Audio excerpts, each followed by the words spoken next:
संस्थापकाय च धर्मस्य सर्वधर्मस्वरूपिणे अवतारवरिष्ठाय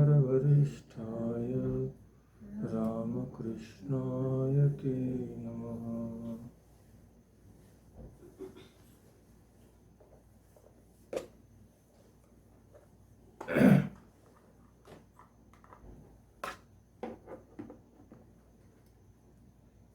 So, as you must have seen, today is our second discussion on Swami Vivekananda's work on Karma Yoga, which is entitled Karma Yoga only. So, just a little recapitulation. Last time, what we have discussed, the points. So, I'll just share the photographs, slides.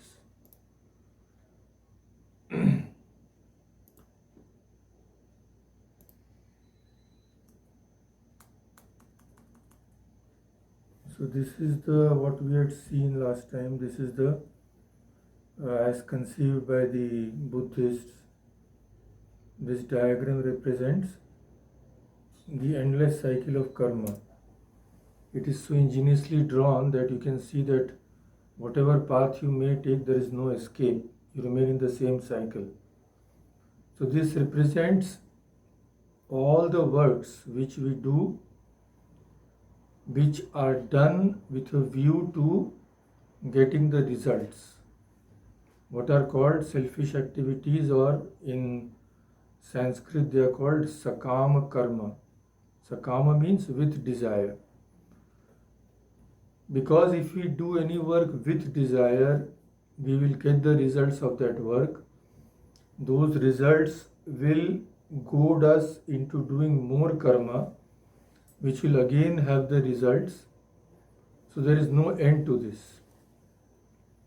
And the points which we had discussed briefly last time, you can see here. This was the first chapter of the book, which we could not complete, but we discussed some important portions, that what is the true goal of human life, the definition of character, what is the source of all knowledge, what are the factors which form our character, how to develop willpower, learning how to work. And the last 2 points I think we could not discuss last time due to lack of time. This was one important thing which we had seen, that our karma means what we do, our activities defines our character. Our character defines the manifestation of our will. So those people who have great willpower have very high characters, very strong characters, which is manufactured by their karma. It does not drop from the skies. What we sow, we reap, as they say. So about today, just a glimpse into the topics which we'll be discussing today. You can see here. We will see what is the definition of duty, and idea of duty differs in different nations. Duty and morality vary under different circumstances, but still, on the subjective side, there can be only one definition of duty. And what we do, what the nature of our duties are, does not matter so much as far as spiritual progress is concerned, but what matters is the manner in which they are performed, and the final goal is to go beyond all duties. So whether we can discuss all these or not, but let us start. First, a brief definition of morality and duty. What is morality? Morality is derived from the Latin word meaning manner, character, proper behavior. It is the differentiation of intentions decisions and actions, between those that are distinguished as proper and improper. Some things we know that they are proper, some things we know we should not do. So this differentiation is morality. Morality can be a body of standards or principles derived from a code of conduct from either a particular philosophy, a particular religion, or particular culture. And ethics is the branch of philosophy which discusses the questions of morality. And what is duty? Duty is derived from a word which means due. It means that which is owing, that which we owe. Like we have taken a loan from somebody. So we owe him, means we have to repay that loan. So from this we can have an idea that duty is a commitment. Like when you take a loan from somebody, you commit, yes, I'll repay you. So duty is a commitment or expectation to perform some action in general, or if certain circumstances arise. So some duties are special, which are only done when circumstances arise, and some duties are general. So duty may arise from system of morality. Many duties are created by law. If you don't do those, then you'll face a lawsuit or you'll be in prison. Or performance of one's duty may be guided by religious beliefs, philosophical beliefs, etc. But this much is sure that performing one's duty generally requires some sacrifice of self-interest. If there is no sacrifice involved, it cannot be called a duty. Like going to restaurants or going to movies is not a duty. That we do because we like, but it cannot be classified as duty because we are not sacrificing, we are enjoying. So this is according to the general belief, general definitions of duty which I have taken from the books on this, from what is written on this subject. But now let us see what light Swami Vivekananda throws on this topic. Most of us don't even think along these lines, to be very frank. Who thinks? You become old, you're supposed to, if you're old enough, you're supposed to go to school. You're supposed to graduate, or you are supposed to go for a little higher studies so that you can get some job. Then parents tell you, okay, my fellow, you search for a job. After you get a job, you please marry. You go and marry. You pile up all those things on yourself which you call duty, but which are never your duty actually. Then grow old and die. So we never really question what we are doing. It is just humdrum existence. And we think that is the only way to live. That is not the only way to live, not at all. So let us see what is duty from a spiritual point of view, of course from a general point of view also. Both these things Swami Vivekananda discusses. So we are discussing here Karma Yoga. What is Karma Yoga? Yoga means that which joins us with God. Karma is action, any activity. So Karma Yoga means performing actions in such a way that through those actions we are joined with God. Karma Yoga is karma done in a special way. Everybody does karma. We can't live without doing karma. Breathing is a karma. Eating is a karma. But that is not yoga. It will be yoga means when we transform those actions in such a way will be doing the same things, maybe, but those will be transformed so that they will help our spiritual progress. That is called Karma Yoga. So from that standpoint, as well as from a general standpoint, Swami Vivekananda tells us what duty is in that light. Some things we know, like he tells us first, the idea of duty is different in different nations. We know that. So Mohammedan says that what is written in his book, Quran, is his duty. The Hindu says what is written in this book, the Vedas, is his duty. Christian says what is written in the Bible is duty. So there are varied ideas of duty differing according to one's religion, according to different states in life. When one is a student, one's duty is different. When one becomes a householder, his duty is different. When one retires, one's duty is different.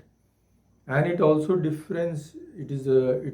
different in different historical periods, of course. So the term duty, like any other abstract term, is impossible to describe clearly because it changes due to circumstances, it changes due to religion, it changes due to our philosophy, our beliefs. So we can get an idea of that only by knowing its practical operations and result. Knowing those, we'll be able to define duty under particular circumstances, which may again change. But in spite of this fact, there is one universal definition of duty, which we'll see. So what is duty? Swami Vivekananda explains this in such a beautiful way. He says, when certain things happen, when certain occurrences are there before us, we all have a natural or trained impulse to act in a certain manner. Something happens, there is a reaction. So this reaction may be governed by our nature or by our training. Like special training is given to people in all fields, army, sportsmen. Special training is given, like some enemy suddenly comes before you, or some plane attacks you, some tank comes before you, how to react? Because our natural impulse will be to run. That is natural. We have to escape from danger. But they will train us to act in a different way. So our duty changes. Duty of a soldier changes from that of ordinary persons. Because he is trained to act in a certain way under certain circumstances. So this natural impulse of ours may be either inborn or it may come as a result of our training. Now when this impulse comes, the mind starts to think immediately. If a car is rushing towards you, the mind immediately starts to think, what should I do? Go away, move from the path. Similarly, the soldier, when he is confronted by enemy, his mind starts to think. So what does training do? Training makes this process of thinking extremely fast. Because in real life situation, you may not have time. So that training makes you think almost automatically. So you will react very quickly. Then you can succeed in what you do. For example, those who have played some sports like cricket. We have played cricket, so I can relate to that. So what do they do in training in cricket? There is one thing called shadow practice. Because in cricket what happens? A fast bowler is coming to you, he is bowling. So if you measure the time from which the ball is released from his hand and the ball reaches the batsman, it is maybe a fraction of a second. How can you react in that short time? It is impossible if you don't have training. So what training is there? It is called shadow practice. Means there is no one in front of you. you stand at your, when you are practicing, and you just imagine that someone is throwing, there are many types of balls, short balls, bouncers, good length ball. So the coach will tell you how to react, what to do. So what does that practice do? You just imagine someone is bowling a bouncer at you. So bouncer, you can move out of the way. So imagine somebody is bowling and you move out of the way. That is called practice. Because in real life situation, you won't have the time. If it is not made a habit. So here also, we make things a habit in such situations, so that the mind immediately reacts. So sometimes we think that it is good to, of course, this is a specialized thing which I am telling, but generally speaking, what makes us make our decisions? What are the factors? Sometimes we think that it is good to act in a particular manner. At other times, we think that it is wrong to act in the same manner, even in the very same circumstances. The same things may bring in our mind different decisions according to whether it is good to act in a particular manner or it is bad to act in that particular manner. So ordinarily what we say that every good man follows the dictates of his conscience.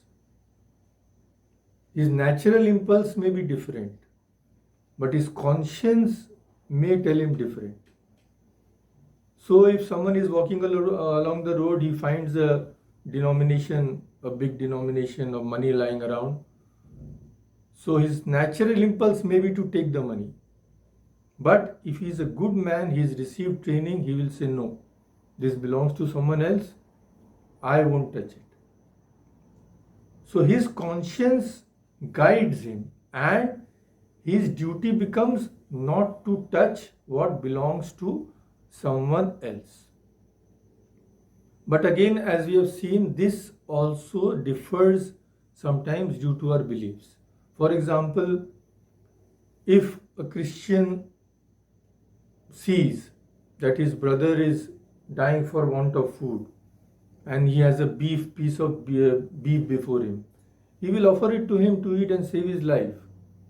But a Hindu, if he sees that eating beef is the only option to remain alive, he may not give that beef to him. He may think it is better to die. So this is according to one's religious belief. So in India there was a band of robbers called thugs, Thugs, similar to what English, the word. So band of robbers, they used to, before robbing, they used to worship goddess Kali. They will rob and kill. That also they will do after worshipping Kali. Actually, Holy Mother, when she had lost her way, she had found such a robber. So these people have such a perverted idea of duty, they will think that it is very good to kill. The more I kill, the more goddess will be pleased with me.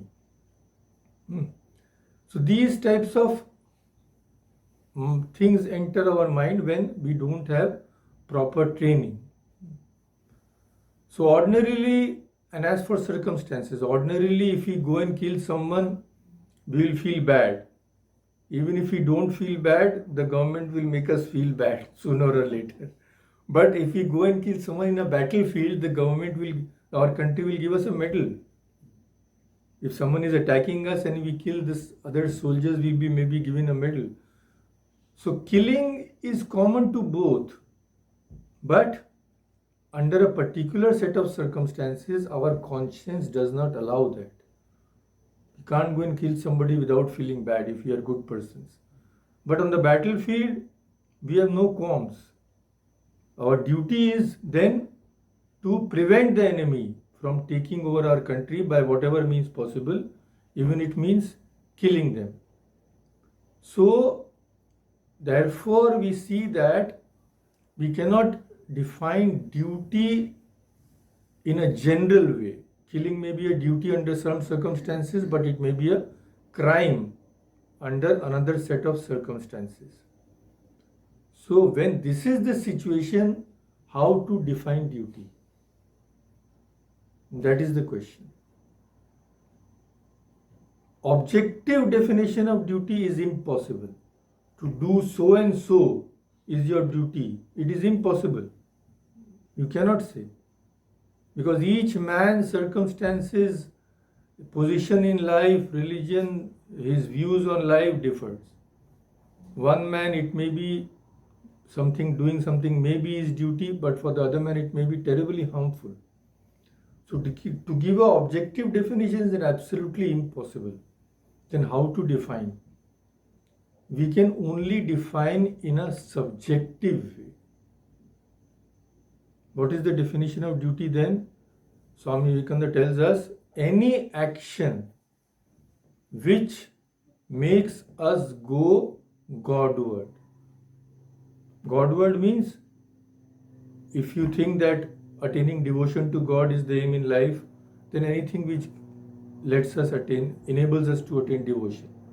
Or spiritual knowledge, if you think anything which helps us attain spiritual knowledge. So anything which purifies us so that it helps us in attaining spiritual knowledge or devotion or God realization, whatever you say, that is our duty. But if anything makes us go downward, that is not our duty. So in this, there can be no difference. Because if somebody attacks our country, it is our duty to resist. And that duty will make us go Godward. But if we kill someone for our own selfish interest, that is not our duty, because it will make us go downward. So only on the subjective standpoint we see that certain acts have a tendency to exalt us, ennoble us, while certain acts have a tendency to degrade us, maybe to lower us to the level of brutes. But it is not possible to make out with certainty which acts have which kind of tendency in relation to all persons of all sorts and conditions. General way it cannot be said. So this is the only way we can define duty from a subjective standpoint. That which improves us, improves our character, purifies our mind, increases our willpower, makes us go Godward, is our duty. In this there can be no exception at all. So some things have been regarded as universal, but those also have exceptions. Like in our scriptures, in the Upanishads it is given, Satyam bruyat, Priyam bruyat, na bruyat satyam apriyam. Don't tell, first of all, Satyam bruyat means tell the truth. Tell what is priya means what is pleasant. Don't tell what is unpleasant. But if unpleasant truths are required to be told to save a person, we have to tell. If he's a close friend, he is mixing with some undesirable persons. He may not like it, but we have to tell. It is our duty. Then another saying in the scriptures is, Ma hinsyat sarva bhutani. Never injure anybody. Injuring anybody is a sin. Non-injury is the greatest virtue. Resist not evil. Like in the Bible, it is said that if someone slaps you on one cheek, you turn the other cheek. But Swami Vivekananda says, if all of us attempted to put this into practice, what would happen? The whole social fabric would fall into pieces. Because if a thief enters your house, you are supposed to turn the other cheek, means what? Welcome him and give everything. If you are fraud of or you are a victim of an online fraud, don't go to the police. You are supposed to give everything. So if this maxim would be practiced, society would be absolutely destroyed. Even if only one day of such non-resistance were practiced, it would lead to disaster. But this has to have some meaning. When the scriptures mention that resist not evil, when Jesus himself says, it has to have some meaning. This is the highest ideal, no doubt. But to teach this to all and sundry would be condemning a vast portion of humankind. Because we will feel that it is a duty to resist, but we are not resisting. It is our duty to resist if someone takes unfair advantage of us. It is our duty to resist. So how can the scriptures say we should not resist when we know that we should? So if under those circumstances we don't resist, then our conscience will always be blaming us. You should have resisted. Why didn't you resist? So till we think we should resist, and it is in the interest of the society also, we have to resist. But we should know that the highest ideal is non-resistance. These have to be, these apparent difference has to be reconciled. How? Swami Vivekananda will tell us. So he gives the example of the Bhagavad Gita, which every Hindu and other people of other faiths know. What is that example? He says, in the Bhagavad Gita, many have felt an astonishment, many feel astonished. When Sri Krishna, when Arjuna says he won't fight, Sri Krishna scolds Arjuna. He calls him a coward when he says he won't fight. So Krishna says that Arjuna, your plea that non-resistance is the highest ideal is based on your attachment and your fear. You are seeing a huge army which contains great warriors, unbeatable, like Dronacharya, Bhishma and all that. So you are afraid. You know that you cannot kill them. Secondly, you feel that they are your relatives, your blood, your kith and kin. You are attached to them. You don't want to fight. So your plea of non-resistance is absolutely without any meaning. So here Swami Vivekananda explains. Many people will say, why Arjuna was he was stepping to such a noble level that he says, let everybody kill me, I won't kill anybody. Such a noble sentiment. So that is not noble at all. Because Swami Vivekananda says two extremes sometimes seem the same. So there are three gunas, Sattva guna, Raja guna and Tamo guna. Sattva guna is the calmness. Rajas is activity. Tamo guna is laziness. So if a person is inactive, it is not necessary that he is sattvika. He may be tamasika. He is too lazy to act. But on the outside, he will see the same. So when Swami Vivekananda was wandering through India, so he sees one monk sitting, and Swami Vivekananda could make out that he is sitting, trying to show that he is meditating, but he is dozing. So Swami Vivekananda tells anybody, you lift this fellow and yoke him to the bulls. He will do some work, make him do some work. Because from the outside it is the same. So here also from the outside it is the same. Arjuna will seem like a great noble soul. But what is guiding him? What is guiding him is his own attachment, his fear. Then it is his duty to resist. So when the vibrations of light are very low and when they are very high, we cannot see. When the vibrations of sound are very low, when they are very high, we cannot hear.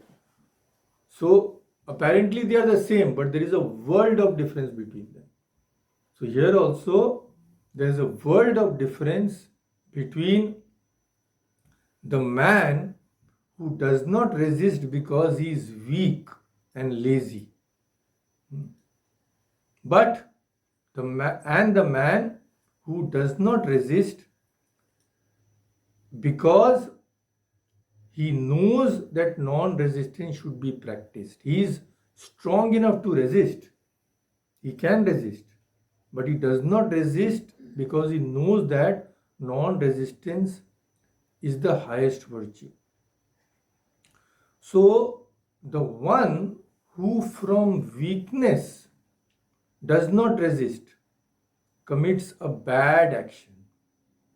So his non-resistance will not give him any benefit. But another who is strong enough, he would commit a sin by resisting. His duty is not to resist. This we should remember.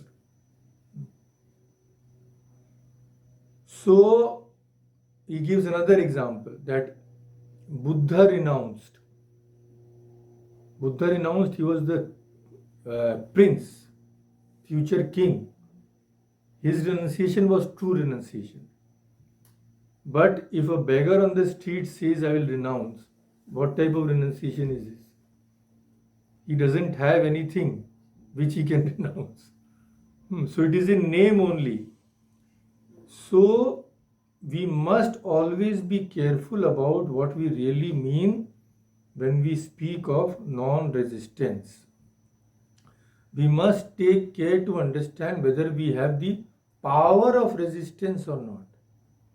Then if we have the power and we do not resist, it is real love which is guiding us. But if we cannot resist and try to deceive ourselves into the belief that we are actuated by love for humankind, we are doing the exact opposite. So Arjuna became a coward at the sight of the mighty army, and his attachment to his kith and kin was making him forget his duty, which was to resist evil. That's why Krishna says, you talk like a big person, but your actions betray you to be a coward. Therefore, give up this faint-heartedness and stand up and fight. So Swami Vivekananda says that this is the central idea of Karma Yoga. What? The Karma Yogi is the man who understands that the highest ideal is non-resistance. In non-resistance is the highest manifestation of power.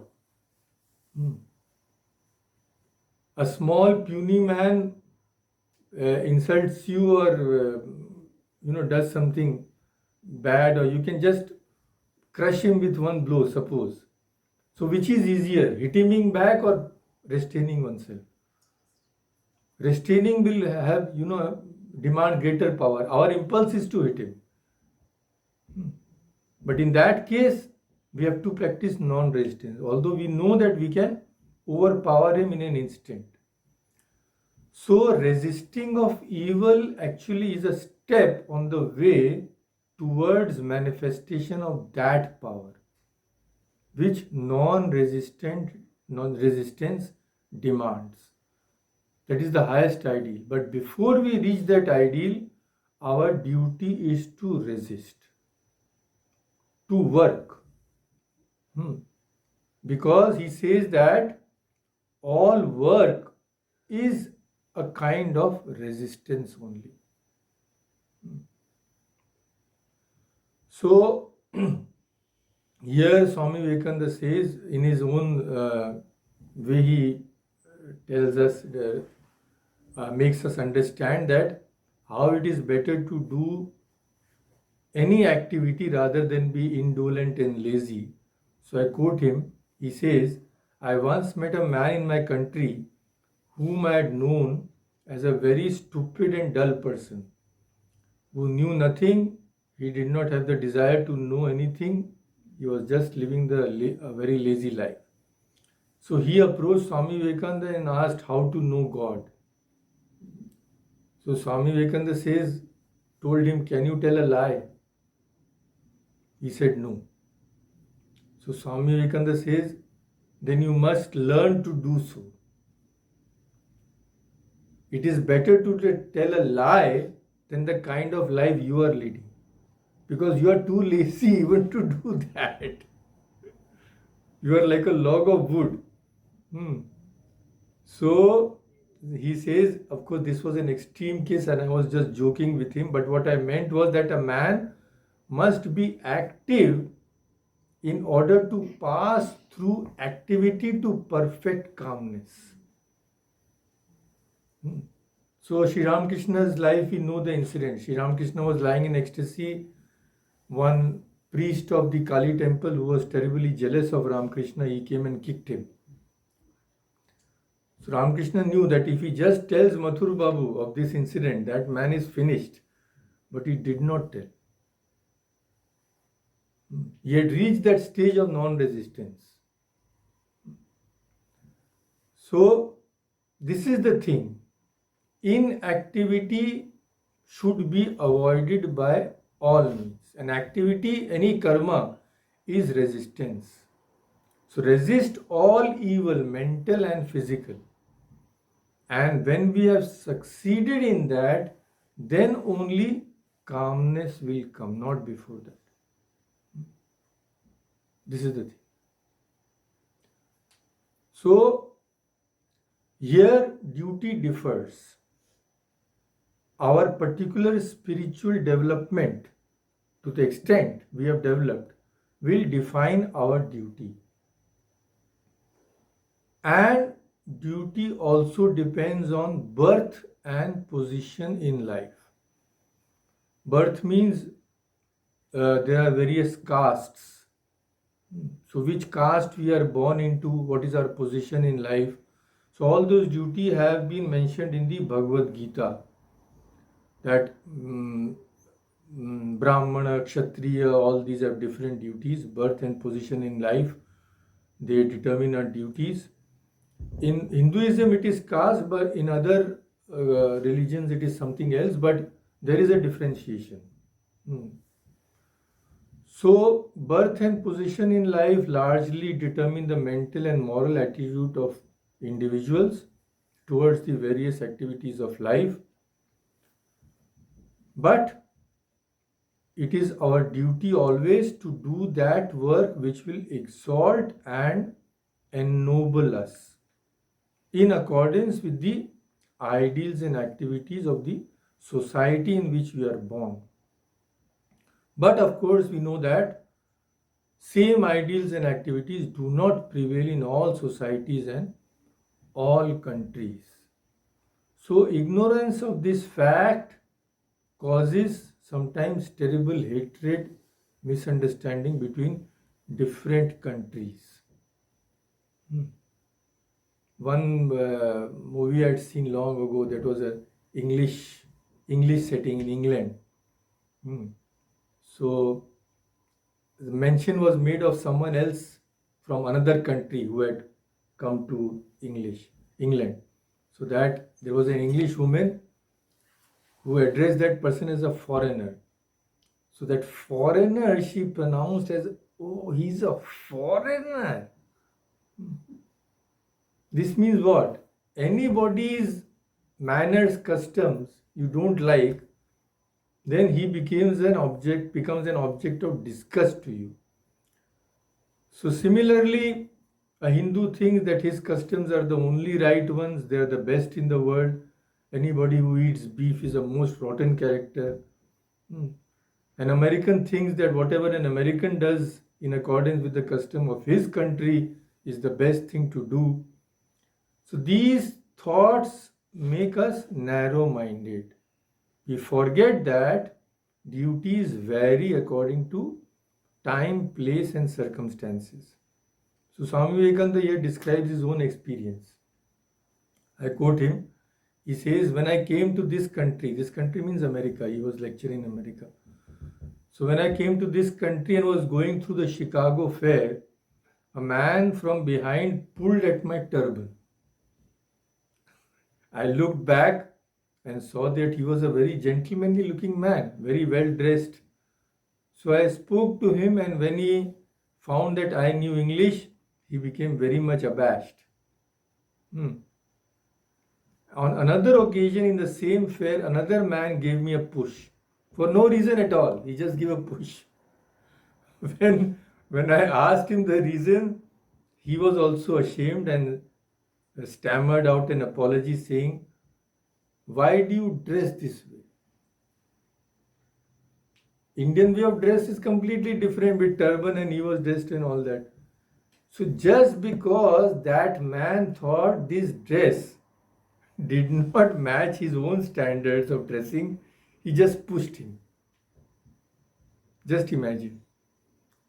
So Swami Vivekananda explains the sympathies of these men were limited within the range of their own language and their own fashion of dress. Much of the oppression of powerful nations on weaker ones is caused by this prejudice. It dries up our fellow feeling for another human being.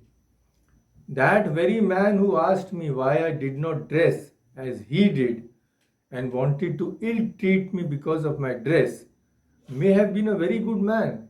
He may have been a very good father, a good citizen. But the kindliness of his nature died out as soon as he saw me in a different dress. So that is why strangers are exploited in all countries, because they do not know how to defend themselves. Thus, they carry home very queer, false impressions of the people they have seen. That is why perhaps Chinese call Americans and Europeans foreign devils. They could not have done this if they had met the good, the kindly sides of Western life. Unquote. This is the way he tells of this incident. So then he says, therefore, the one point we ought to remember is that we should always try to see the duty of others through their own eyes, not our eyes, and never judge the customs of other people by our standards. We are not the standards of the universe. We think we are the standard. What we do is right, what others do is wrong. Not at all. I have to accommodate myself to the world. The world does not have to accommodate itself to me. So the environment changes our duties, it is true. And doing the duty which is ours at any particular time is the best thing we can do in this world. Really perform our duties according to our station in life, our country, our circumstance. If we do that, that is the best thing we can do, he says. But as we have seen, there is another danger in human nature. What? That human beings, sometimes we put ourselves on a very high pedestal. We never examine ourselves, we examine the whole world. Everybody's good or bad qualities we know in the whole world, but we never look at ourselves. So when we don't do that, we don't do self-examination, sometimes we feel that we are great, we are meant for much greater things, much greater duties than we have got. For example, a person in office, many people are working, two friends are there. One gets promotion, the other one does not. Immediately he starts feeling, although he may not express. We have joined at the same date, we are doing the same work. Why this fellow is getting promotion? Why I am not getting promotion? So we think that we are fit to become kings of our. We are highly qualified. But Swami Vivekananda says, even if we are fit, first we must show that we have done the duty of our own position. If we do those, then automatically higher duties will come. We don't have to ask. When we begin to work earnestly in the world, Swami Vivekananda says, then what happens? Each person finds his right spot sooner or later. That is the nature's way of adjustment. Nature is always adjusting. Like in a room, what happens? In winter we switch on the heater. So is the heat only confined to the heater, to a narrow sphere? No, it spreads throughout the room. So that is how nature adjusts itself. So here also nature adjusts us according to what we deserve. So he tells us, when we begin to work earnestly in the world, nature gives us blows right and left, and soon enables us to find our position, what we are fit for. No man can long occupy satisfactorily a position for which he is not fit. Sooner or later he'll be brushed off. Something will come. He'll be forced to, vacate his position. So the thing to learn here is we should realize that we are in the current position because we are fit only for that. Each ball finds its own hole. And if one has some capacity above another, the world will find out that also. In this universe, this universal adjusting is always going on. So, Swami Vivekananda tells us there is no use in grumbling. So much of our energy goes in grumbling. I have not got this, I have not got that. My talent was such, I deserved a higher position, this fellow, partiality, all this. Sometimes those may happen. It is not that partialities does not exist in the world. It does happen. But then we have the law of karma. Even if somebody is partial towards some other person, you have been deprived unjustly, then it is the law of karma. You have got what you deserved, maybe because of some action you do not remember. So either way, we will get what we are fit for. So if this grumbling goes away, so much problems will be removed in every stage. We can grumble in every stage. Any person can find an excuse to grumble. I have not got so much helpers. I have not got such an attendance. I have not got this a larger house for the society. So all these can be, any factor can make us grumble. But when the time comes, if we deserve that, that thing will come. If we just have faith and just work, slowly, things will shape out. We don't have to get a headache because of that. So this is what Swami Vivekananda tells us. Fighting, complaining, grumbling will not help us to do better things. It will just waste our energy. He says, I quote him, he who grumbles at the little thing that has fallen to his lot to do will grumble at everything. Because suppose there is a hierarchy, if he finds a higher position also, there also he will grumble. Because he thinks he deserves something more. So because the problem is in nature, not in the position. So if his nature is at fault, he will grumble at everything. So always grumbling, he will lead a miserable life. And everything will be a failure. He will never be satisfied. No peace, no happiness. But the man who does his duty as he goes, putting his shoulder to the wheel, will see the light. And if he deserves, higher duties will automatically come.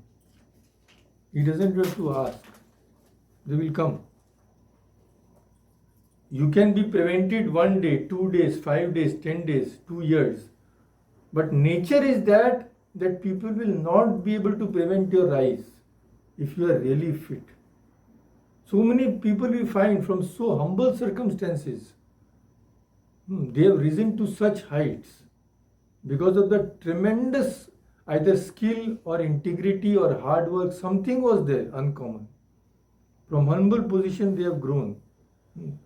So they cannot be prevented from forever. It is not possible. So it is not that any duty, any work is lower or higher. That is specially, the Western country is a very good place to learn this. In India, unfortunately, we still have that notion. Some works are reserved for so-called lower people. Some works are reserved for higher people. That is a very bad notion. But this is a very good thing in these countries, that there is no higher work or lower work. No man, Swami Vivekananda says, is to be judged by the mere nature of his duties, but all should be judged by the manner in which they perform them. That is the thing. So duty of any kind is not to be slighted, he says. A man who does any kind of lower work for that reason is not a lower man. You see how he does it. If a man is interested with cleaning a room, you see how he does it. If he does not do it properly, even if he becomes officer in some big company, he will not do it properly. Because it is his nature to shirk work. So he says a very important thing, Swami Vivekananda. What? The manner of doing one's duties and one's power to do them are indeed the test of one person, of a human being. A shoemaker who can turn out a strong, nice pair of shoes in the shortest possible time is a better man according to his profession and his work than a professor who simply likes to talk nonsense. He may be a professor, but he goes on talking nonsense just to impress others or due to hiding his ignorance. Then he is much worse than that shoemaker. So what is the way? Karma Yoga, what is the way? He says, by doing well the duty which is nearest to us, the duty which is in our hands right now, we make ourselves stronger. And improving our strength in this manner, step by step, we reach a state in which it will be a privilege to do the highest duties which society can afford us. It may be, it may not be. But if we are really unattached, it will not matter to us. So this is the first step, to perform our duty as best as we can. But this is not everything. Later on, we shall find that even this idea of duty undergoes change. Swami Vivekananda says, and the greatest work is done only when there is not even the idea of duty behind it. But this state can only be reached by doing work through the sense of duty. That will lead us to work without any idea of duty at all. Then all work will become worship. Then work will be done for its own sake. So, that philosophy of duty, whether it be in the form of ethics or of love, is the same in all kinds of yoga. Yoga, we know 4 kinds of yoga: Jnana Yoga, Bhakti Yoga, Karma Yoga, and Raj Yoga. So in all these yogas, the ultimate goal is only one, that our higher self should shine by completely annihilating our lower self. This is done how? By continuous denial of lower desires, which duty requires. Duty requires us to give up our lower desires in all stages. A person has a job. Now, if he sits before the television whole day, can he do his job? A mother has to raise her children. If she continuously attends parties and does all sorts of all those things, can she raise her children in a proper way? So, she has to deny herself, he has to deny himself lower things, because otherwise he cannot do his duty properly. So by this self-denial, what are we doing? We are saying no to our lower self. No, you cannot have this because I have something higher to do. This is how performance of duties leads us to God. As we have said in the beginning only, duty means some sort of sacrifice. Seeing a movie or seeing a baseball game or seeing or going to a restaurant is not our duty. Not at all. Because we are aggrandizing our lower self there. We are not denying it. But denying ourselves anything for the sake of doing good to anybody, whether it be our relatives or whether it be outside people whom we don't know, that leads us to God. Why? Because we are doing it only by denying our natural impulses or our lower selves. So the connotation of the word duty implies some unselfish action always. This is how the whole organization of society has been developed. If we just pay attention and see the workings of the society, it is standing only because people are sincerely doing their duties. Many of them, if not all. That duty forces them, sense of duty, to deny themselves for the good of others. And that is why society is continuing to function smoothly. So I quote again Swami Vivekananda, the whole organization of society has thus been developed consciously or unconsciously in the realms of action and experience, where by limiting selfishness, we open the way to an unlimited expansion of the real nature of man. This is the thing. So, we have to stop here now because some other points were to be discussed. that how he describes that what makes duty pleasant, what makes duty sweet, then uh, how will an how will the performance of duty lead us to a stage where we will have no more duties at all. For such a person, he has to do this, he should do this, even that idea goes away. So those things are there. We will have to keep this for a later date. So let us stop here. Oh.